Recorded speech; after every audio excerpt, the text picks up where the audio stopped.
स्वामी, स्वामी, स्वामी, हमारे पुत्रेंद्र और दूसरे देवताओं के साथ क्या हुआ? कुछ सुना आपने? हाँ सुना देवी, सुनकर दुख अवश्य हुआ, आश्चर्य नहीं हुआ। जो एक ही भूल को बार बार दोहराएं तो ये समझ लेना चाहिए कि ना तो उन्हें अपनी भूल को सुधारने की इच्छा है और ना ही वो अपनी भूल का सुधार चाहते हैं। परिणाम ये होता है कि वो बार बार भूल करते जाते हैं और दंड भोगते जाते हैं। मुझे तो कभी कभी ऐसा लगता है कि हमारे पुत्रों को सिंहासन और देवलोक खोने का अभ्यास हो चुका है। इससे पहले भी तो वो देवलोक से निकाले जा चुके हैं। किंतु इस बार समस्या गंभीर है स्वामी। असुरराज बलि ने घोषणा कर दी है कि जो भी मेरे पुत्रों को शरण देगा, बलि उसे अपना शत्रु मानकर उस पर आक्रमण कर देगा। देवलोक छीन चुका है, पाताल लोक जाने का तो प्रश्न ही नहीं उठता है। मेरे पुत्र कहां जाएंगे? आप ही कोई मार्ग दिखाइए स्वामी। हमारे पुत्र स्वयं को अत्यंत शक्तिशाली और बुद्धिमान समझते हैं। वो कोई भी कार्य करने से पहले हमसे परामर्श लेना आवश्यक नहीं समझते और फिर कोई ऐसा कार्य कर बैठते हैं जिसका परिणाम अच्छा नहीं होता। वो ये भी भूल जाते हैं कि भूल उनसे होती है और दुख हमें झेलना पड़ता है। आप सत्य कहते हैं स्वामी, किंतु हमारे पुत्रों पर संकट आए तो हम उनसे मुंह तो नहीं मोड़ सकते। हमें को कुछ सोचना है। मैं तो सोच सोच कर हार गई। आप ही कुछ बताइए स्वामी। यदि देवता मेरी संतान है तो दानव भी मेरी संतान है। इसीलिए तो कह रही हूं कि आप कुछ कीजिए। असुर माता दिति। असुर माता दिति मेरी धर्म पत्नी अवश्य है, परंतु वो आपकी छोटी बहन है। मेरी तुलना में आपसे उनका नाता अधिक पहले का है। देवी, आप स्वयं उनके पास जाएं। हो सकता है कि बड़ी बहन की दशा देखकर छोटी बहन का मन पसीज जाए। मेरे विचार में इसके अतिरिक्त और कोई मार्ग नहीं रह गया है।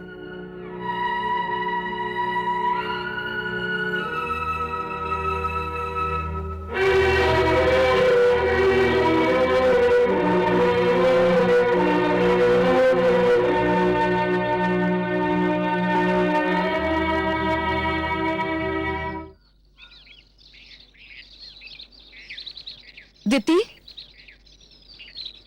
दीदी आप?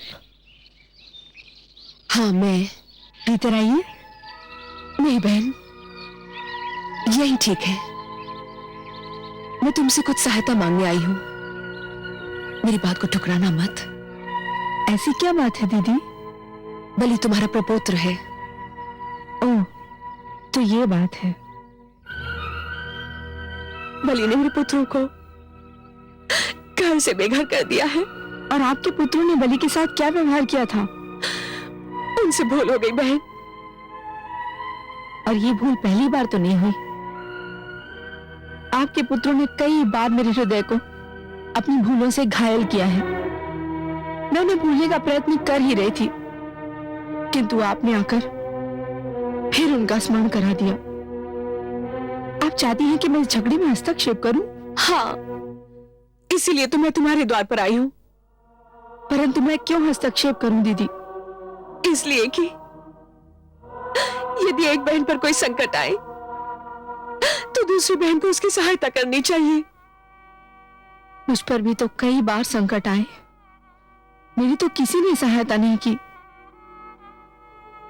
दीदी, कहने की बात नहीं, परंतु आज जब आपके पुत्र घर से बेघर हुए हैं तो आपके नेत्रों से अश्रुधारा बह रही है।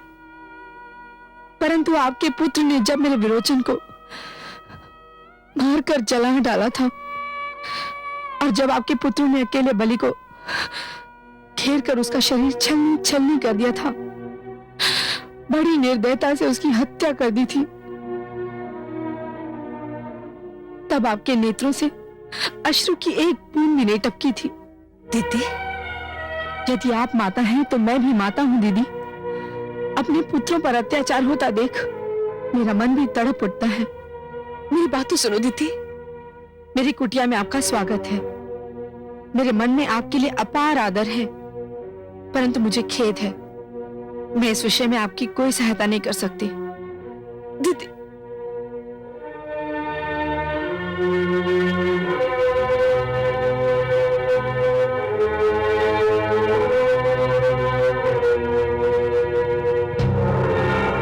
देखा आपने महादेवी, देखा कभी कभी संतान माता को कितना स्वार्थी बना देती है। नारी माता का रूप अवश्य होती है, परंतु एक ही घटना ने एक माता को कितना हृदयहीन बना दिया। परंतु इसमें दिति का क्या दोष? विरोचन और उसके उपरांत बलि के साथ देवराज ने जो व्यवहार किया, उससे दिति तो क्या, स्वयं आपको और मुझे भी देवराज पर क्रोध आ चुका है। सत्य है, देवराज ने जो कुछ किया बहुत बुरा किया, परंतु संतान कभी कभी यह भूल जाती है कि उसके अपराध का दंड केवल उसी तक सीमित नहीं रहता, उसके माता पिता को भी भोगना पड़ता है। महादेवी, जिस प्रकार चोट यदि केवल एक ही उंगली को लगे तब भी पीड़ा सारे शरीर को झेलनी पड़ती है, उसी प्रकार भूल परिवार के एक ही सदस्य से होती है, परंतु उसका प्रभाव और परिणाम समस्त परिवार को सहन करना पड़ता है। अब देखना यह है महादेवी कि बलि अपने क्रोध पर कितना अंकुश लगा पाता है। परंतु उसने अभी तक तो ऐसा कुछ भी नहीं किया है। मैं तो देख रही हूँ कि इतनी बड़ी घटना घटने के उपरांत भी उसकी दानी प्रवृत्ति में कोई परिवर्तन नहीं आया है। हे कमल नयन, अपने प्रपौत्र बलि को नित्यदिन जी भर के दान करते देखती हूँ तो मेरा मन खिल उठता है। धन तो सबको आप ही की कृपा से मिलता है महादेवी, किसी को आप मांगने पर देती हैं तो किसी को बिना मांगे। हाँ कमल नयन, परंतु जब कोई मेरा दिया हुआ धन निर्धनों को दान कर देता है तो मैं गदगद हो उठती हूँ। मेरा मन करता है कि मैं उसे और भी धन दूं।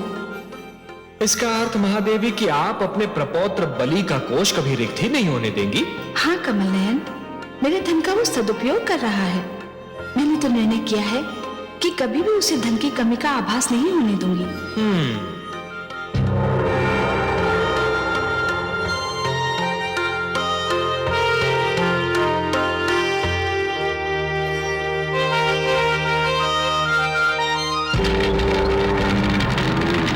स्वाहा तस्वितुर्वरेण्यं भर्गो देवस्य धीमहि धियो यो न प्रचोदयात् स्वाहा।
मुझे धन नहीं चाहिए सम्राट। प्रणाम देवी, मैंने आज पहली बार आपको देखा। कौन है आप? परिचय जानकर दान देना दान लेने वाले का भी अपमान है और दान देने वाले का भी। परिचय जानने की इच्छा का कारण यह नहीं था कि दान मांगने वाले का अपमान हो। आप कहिए, क्या चाहती हैं आप? मैं जो मांगूंगी क्या आप मुझे देंगे सम्राट? देवी, आप असुरलोक के सम्राट प्रहलाद के पौत्र के समक्ष खड़ी हैं, जिनसा दानी ना कोई जन्मा है ना कभी जन्मेगा। देवी, ये मेरे गुरुदेव का स्नेह है। जो ये ऐसा कह रहे हैं, परंतु यदि मेरे वश में होता तो मैं इस संसार का सारा धन निर्धन और धनहीन लोगों में बांट देता। क्षमा भी? अर्थात क्या कहना चाहते हैं आप? मैं ये कहना चाहती हूँ कि क्या दानी सम्राट बलि किसी को क्षमादान भी कर सकता है? हाँ, तीनों लोकों में केवल देवताओं को छोड़कर मैं किसी को भी क्षमादान कर सकता हूं। माता लक्ष्मी की सौगंध, यदि केवल उन्होंने मेरी हत्या की होती तो मैं उन्हें क्षमादान कर देता, परंतु उन्होंने छल से मेरे निर्दोष पिताश्री की हत्या करके अपने आप को क्षमादान के योग्य ही नहीं रखा। देवी, आप किसके लिए क्षमादान चाहती हैं? केवल देवताओं को छोड़कर आपके बिना कहे मैं किसी को भी क्षमादान कर सकता हूं। माता लक्ष्मी का यह भक्त केवल एक दिन में ही अपना सारा धन दान कर सकता है। आप कहिए, आप क्या चाहती हैं?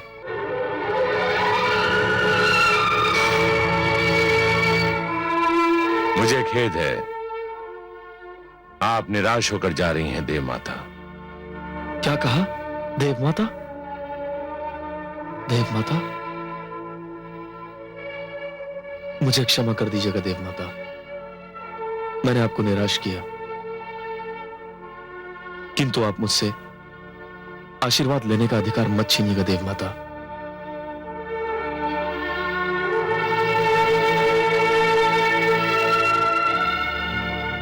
मुझे अपना आशीर्वाद प्रदान कीजिए देव माता।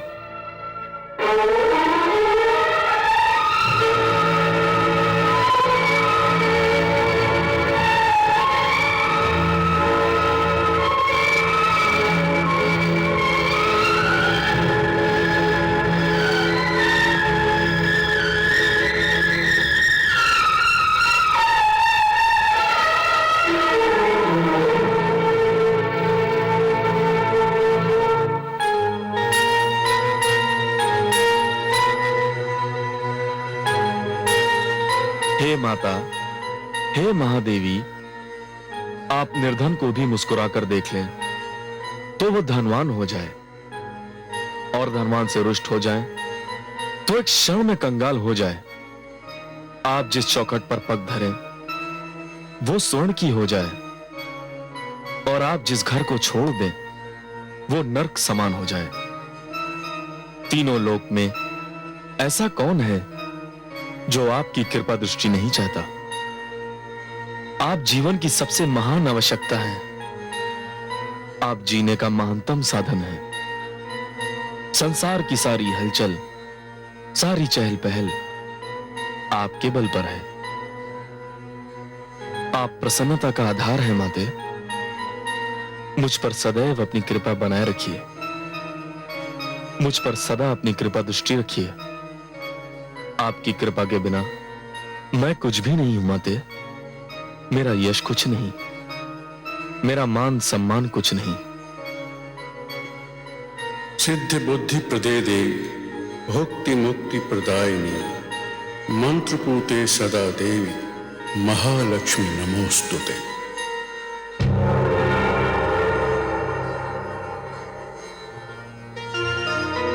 मैं तुम्हारे समक्ष खड़ी हूं वत्स, आंखें खोलो।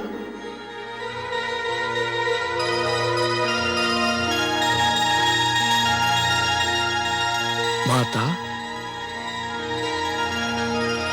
आप?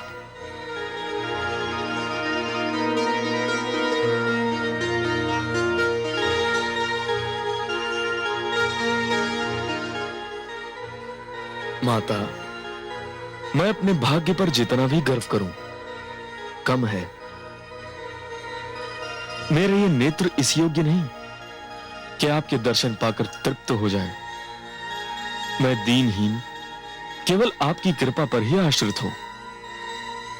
मैं धन्य हो गया माते, मैं धन्य हो गया। मैं तुमसे अत्यंत प्रसन्न हूं वत्स, जो मांगना है मांग लो। माता, आपके दर्शन मिल गए, अब और क्या मांगू? इस संसार में इससे बड़ा धन और क्या होगा? तुम्हारी दानी प्रवृत्ति देखकर मैंने ये निर्णय लिया है कि तुम्हें दान करने के लिए नित्य दिन 100 भार स्वर्ण दे दिया करूंगी। आपको कोटि कोटि प्रणाम माता। और कोई इच्छा हो तो कहो पुत्र। इच्छा तो है माता, केवल एक ही इच्छा है। जिस प्रकार आपने यहां आकर मुझे धन्य किया, उसी प्रकार एक दिन भगवान श्री विष्णु भी आए और उन्हें अपने समक्ष पाकर मेरा जीवन सफल हो जाए। ये तो तुम्हारे कर्मों पर निर्भर करता है वत्स। बुलाने वाले में शक्ति हो तो वो उन्हें किसी भी समय किसी भी स्थान पर बुला सकता है। एक नन्हे बालक ध्रुव ने उन्हें भोलेपन से पुकारा तो वो उसके पास भी चले गए। तुम्हारे दादा श्री प्रहलाद ने उन्हें मन से स्मरण किया तो मेरे नारायण ने उन्हें भी निराश नहीं किया। जानता हूं माता, विश्वास कीजिए, उन्हें मेरे पास भी आना ही होगा।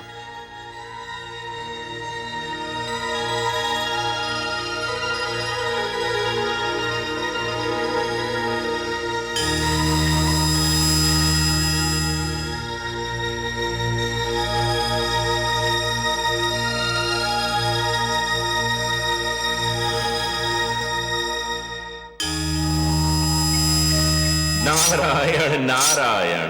देवर्षि, प्रणाम लक्ष्मी नारायण। आइए देवर्षि, स्वागत है स्वागत है।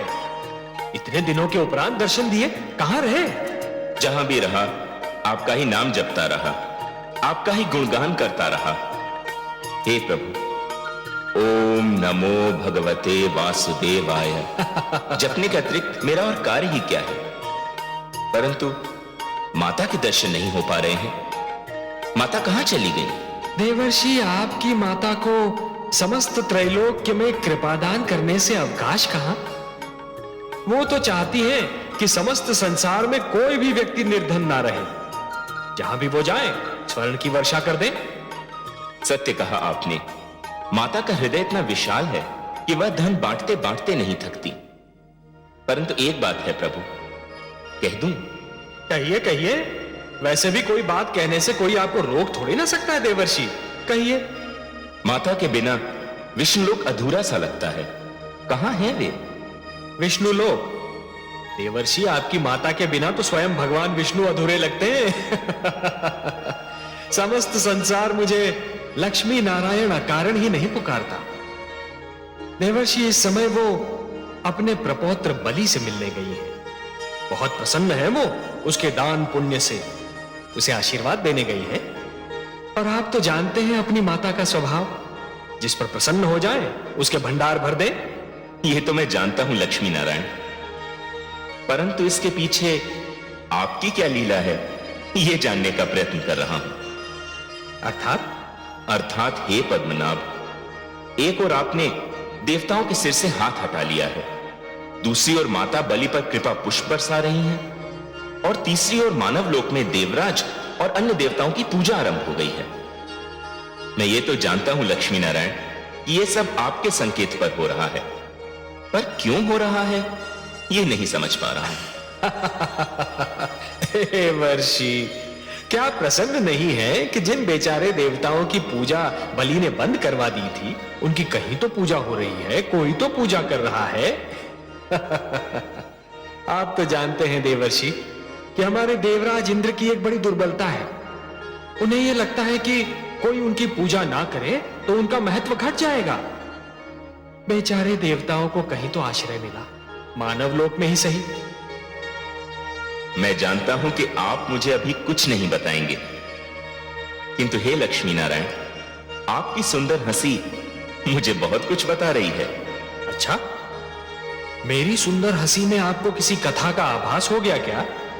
नारायण नारायण, आप नायकों के नायक हैं सर्वेश्वर, त्रिलोक की सारी कथाओं के जन्मदाता हैं। मैं तो आपके कथानक का एक छोटा सा पात्र हूं। कहानी तो नायक के मुख से ही भली लगती है। हे सर्वेश्वर, आपके मन में कौन सी कथा रच रही है, ये तो आप ही बताएं।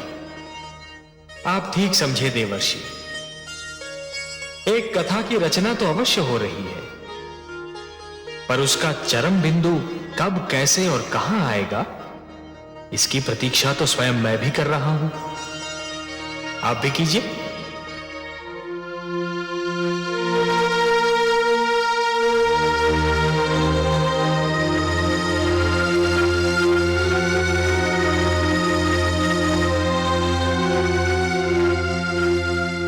सम्राट की जय हो। क्या समाचार लाए हो सेनापति? सम्राट, मुझे खेद है, परंतु मेरे पास आपको सुनाने के लिए कोई बहुत शुभ समाचार नहीं है। क्या कहना चाहते हो? महाराज, आपके आदेशानुसार समस्त पाताल लोक में देवताओं की पूजा रोक दी गई है, परंतु क्या? महाराज, मानव लोक में अब भी देवताओं की पूजा हो रही है, बल्कि उसमें कुछ वृद्धि ही दिखाई दे रही है। क्या मानव लोक में हमारी घोषणा की गूंज नहीं पहुंची कि जो भी देवताओं की पूजा करेगा वो हमारे क्रोध को निमंत्रण देगा? पुत्र, तुम पाताल लोक के सम्राट हो। मानव लोक तुम्हारी सत्ता के घेरे से बाहर है। तो इसका अर्थ यह हुआ कि मुझे मानव लोक को भी अपनी सत्ता के घेरे में लाना होगा। इसके लिए तुम्हें मानव लोक पर चढ़ाई करनी होगी। तो मैं करूंगा, अवश्य करूंगा। मैं मानव लोक में देवताओं की पूजा रुकवा कर ही दम लूंगा। बहुत शुभ विचार है पुत्र, बहुत शुभ विचार। यदि तुमने पृथ्वी लोक पर भी विजय पा ली तो देवताओं को सिर छुपाने के लिए कोई स्थान नहीं मिलेगा। ऐसा ही होगा गुरुदेव। जहां भी देवताओं की पूजा होगी मैं वहां जाकर उनसे युद्ध करूंगा और उसे जीत लूंगा। सेनापति जी महाराज। हमारी सेनाओं को युद्ध की तैयारी करने का आदेश दे दिया जाए। जो आज्ञा महाराज।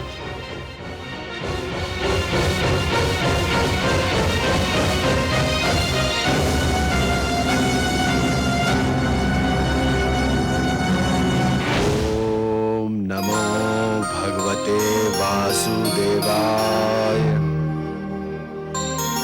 ओम नमो भगवते वासुदेवाय।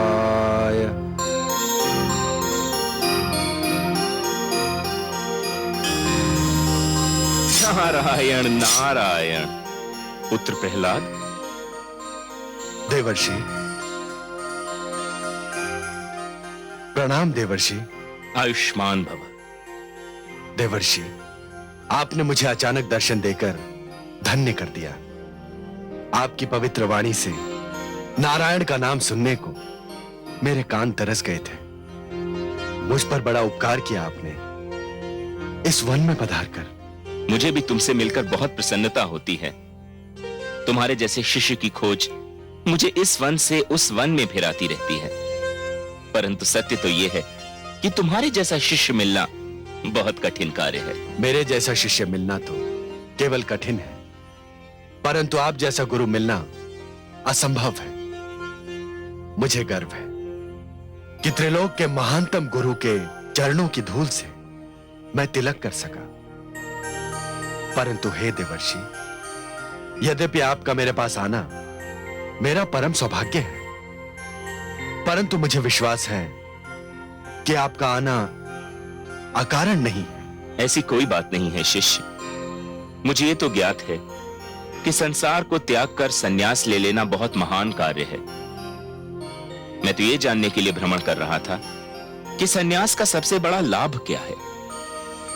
तुम्हें देखकर मुझे यह भी ज्ञात हो गया शिष्य। मैं समझा नहीं देवर्षि, मुझे देखकर क्या ज्ञात हुआ आपको? तुम्हें देखकर मुझे यह ज्ञात हुआ पुत्र कि संन्यास न केवल जग से मुक्ति दिला देता है, वरन इस चिंता से भी मुक्त कर देता है कि जग पर अच्छी बीत रही है या बुरी। मैं समझ गया था देवर्षि कि आपका आना अकारण नहीं है। सब कुशल मंगल तो है। कुशल मंगल होता तो यहां आकर तुम्हारे तप को मैं भंग क्यों कर देता? आपने मेरा तप भंग नहीं किया। आपका दर्शन भी तो तप का एक अंश है।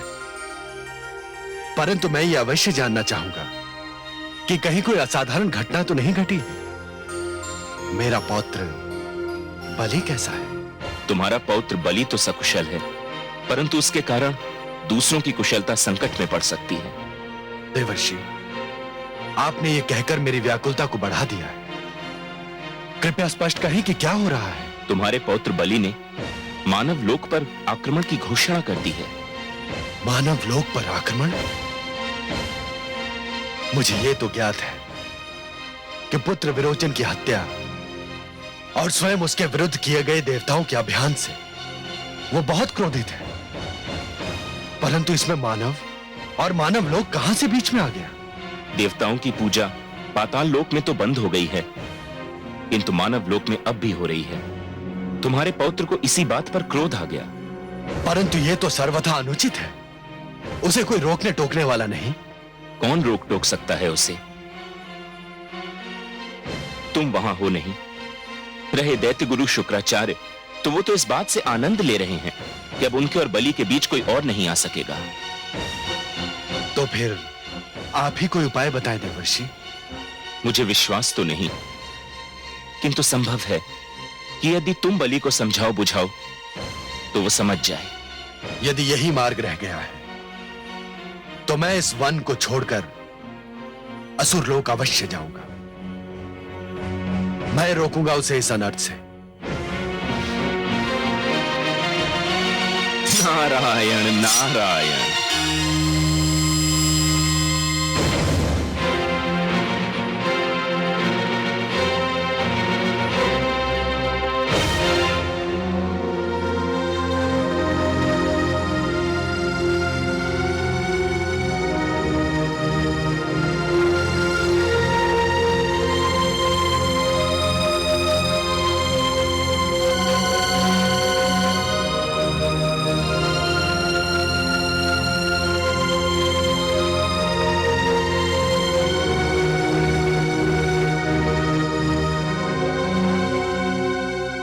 सम्राट बलि की जय हो। सेनापति, हमारी सेना प्रस्तुत है। हाँ सम्राट, बस गुप्तचरों के लौटने की प्रतीक्षा है। गुप्तचरों के लौटते ही मानव लोक पर आक्रमण कर दिया जाएगा। नहीं, तुम ऐसा नहीं करोगे पौत्र। दादाश्री, प्रणाम दादाश्री। आयुष्मान भव। दादाश्री, आपको देखकर मेरी प्रसन्नता की सीमा नहीं रही। और यह सुनकर हमारे दुख की सीमा नहीं रही कि तुम मानव लोक पर आक्रमण करने जा रहे हो। क्यों दादाश्री? सुनो पौत्र, मानव और मानव लोक से हमारा कोई विवाद नहीं। वर्षों पहले एक संधि हुई थी जिसके अनुसार देवलोक पर देवताओं का, मानव लोक पर मानव का और असुर लोक पर हमारा आधिपत्य मान लिया गया था। परंतु दादाश्री, पिताश्री और मेरी हत्या के उपरांत देवताओं ने उस संधि की धज्जियां उड़ा दी और तुमने देवलोक पर विजय पताका फहराकर उसका उत्तर दे दिया। बस अब इस विवाद को इसी बिंदु पर समाप्त हो जाना चाहिए। परंतु दादाश्री, मैंने देवताओं की पूजा बंद कर देने का आदेश दिया है। असुर लोक में उस आदेश को मान लिया गया है, परंतु मानव लोक में नहीं माना गया है। मानव लोक तुम्हारे अधीन नहीं है पौत्र। तो मैं उसे अपने अधीन करूंगा। यह तुम्हारी भूल होगी दादाश्री, यह देवताओं का अंतिम दंड होगा। पौत्र, अपने और देवताओं के झगड़े में निर्दोष मानव को लपेटना न्याय संगत नहीं होगा। परंतु दादाश्री, जिन देवताओं ने आपको, मेरे पिताश्री को और मुझे कष्ट पहुंचाया, उनकी पूजा बंद करवा देना सर्वथा न्याय संगत है। मानव लोक में हस्तक्षेप करने का तुम्हें कोई अधिकार नहीं है। प्रश्न अधिकार का नहीं है दादाश्री, प्रश्न कर्तव्य का है। किस कर्तव्य की बात कर रहे हो तुम? मैं वचन निभाने के कर्तव्य की बात कर रहा हूं दादाश्री। मैं वचन को दान की श्रेणी में रखता हूं, जो देकर लौटाया नहीं जाता। किसको वचन दिया है तुमने? अपने गुरु शुक्राचार्य को। मैंने उन्हें वचन दिया है कि मैं मानव लोक में देवताओं की पूजा बंद करवा कर ही दम लूंगा। अच्छा, तो ये बात है। इसका अर्थ यह हुआ पौत्र कि वो सीमा रेखा ही मिट चुकी है जहां से बड़ों के द्वारा किसी को रोका जा सके। तू हटी है पौत्र। मैं वचनबद्ध हूं दादाश्री। आज मैं मान गया पौत्र कि भाग्य का लेख कोई नहीं मिटा सकता। ब्रह्मा जी भी न जाने किस लेखनी से भाग्य लिखते हैं कि जिसमें एक भी बिंदु का हेर फेर नहीं किया जा सकता। परंतु इतना ध्यान रखना पौत्र कि तुम मानव लोक की सीमा की ओर नहीं, अपने पतन और विनाश की ओर बढ़ रहे हो।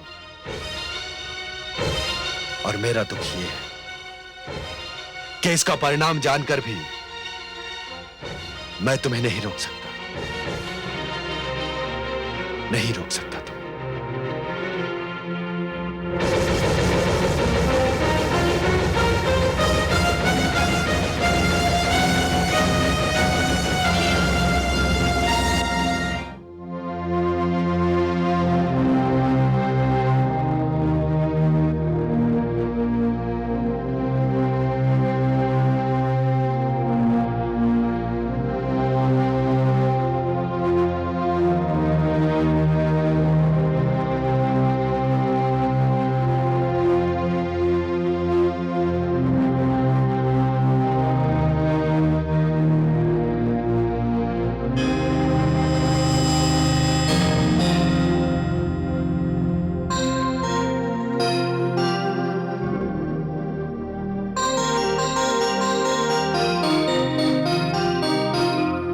माते। वत्स, तुमने अपने दादा श्री महान भक्त प्रहलाद की बात न मानकर अच्छा नहीं किया। मैं मानना चाहता था माते, परंतु दादाश्री ने आने में देर कर दी। बाण धनुष से निकल चुका था। मैं अपने गुरुदेव को वचन दे चुका था और अब मेरी मृत्यु हुई, मुझे मेरा वचन निभाने से रोक सकती है? नहीं वत्स, केवल मृत्यु नहीं, विवेक भी रोक सकता है। विवेक से तनिक सोच कर देखो तो तुम्हें अपने निर्णय की बुराइयां अपने आप दिखाई देंगी। तनिक सोचो पुत्र, तुम्हारे जिस निश्चय से तुम्हारे दादा श्री मेरे पुत्र प्रहलाद को इतना दुख हुआ, तो उसे जानकर भगवान विष्णु को कितना दुख होगा। मैं विवश हूं माते। तुम विवश नहीं हो पुत्र। क्रोधाग्नि ने तुम्हारे विवेक के नेत्रों के आगे धुएं की चादर तान दी है और तुम उससे आगे नहीं देख पा रहे हो। मेरी मानो तो अपना निर्णय बदल दो। अपना निर्णय बदलना मेरे वश में नहीं है माते। संभवतः यह निर्णय मेरे भाग्य का लेख बन गया है। प्राणी भूल स्वयं करते हैं और दोष भाग्य को देते हैं। यह निर्णय पूर्णतया तुम्हारा था, तुमने स्वयं लिया था। निर्णय ले लिया, वचन दे दिया, अब मैं कुछ नहीं कर सकता माते। कर सकते हो, एक कार्य तुम अब भी कर सकते हो। क्या माते? अपने निर्णय और अपनी माता में से किसी एक को चुन लो। माते? हाँ वत्स, और ये निर्णय भी तुम्हें आज ही लेना होगा कि तुम्हें अपने निर्णय से अधिक प्यार है या मुझसे।